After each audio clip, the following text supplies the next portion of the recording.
নিরাপত্তার চাদরে ঢেকেছে পাকিস্তানের রাজধানী ইসলামাবাদ। প্রধান সড়কগুলোতে বসানো হয়েছে চেকপোস্ট।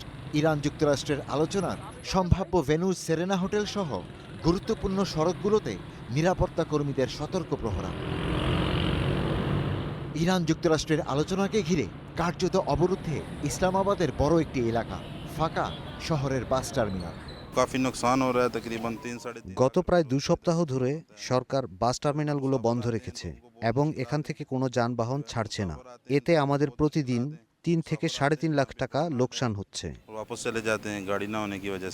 তাই ইরান যুক্তরাষ্ট্রের এই আলোচনা দ্রুত শেষ হবার অপেক্ষায় পাকিস্তানের মানুষ।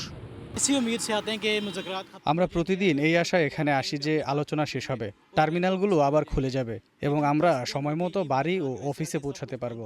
কিন্তু তা হচ্ছে না। আমরা অত্যন্ত মর্মাহত।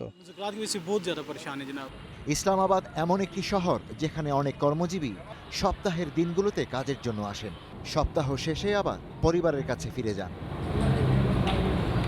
এই অচল অবস্থা শহরের খাদ্য সরবরাহ ব্যবস্থাকেও প্রভাবিত করেছে। দুর্ভোগ পোহাচ্ছে স্থানীয় ব্যবসায়ীরাও।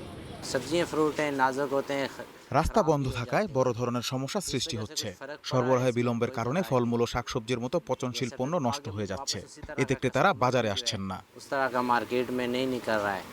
বিরক্ত হয়ে ইসলামাবাদকে নতুন হরমুজ বলে মন্তব্য করেছেন এই রেস্তোরাঁ কর্মী।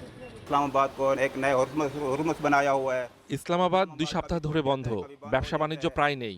তারা শহরটিকে নতুন হরমুজ প্রণালীতে পরিণত করেছে। একদিন খোলে তো পরের দিন বন্ধ। আমরা সরকারকে এই আলোচনা সরিয়ে নেওয়ার আহ্বান জানাচ্ছি। দীর্ঘ সময় ধরে ইসলামাবাদ কার্যত লকডাউন অবস্থায়। ইরান যুক্তরাষ্ট্রের আলোচনার দ্রুত অবসানেই নাগরিকদের চাওয়া। Ishtiaq Hossain, star news.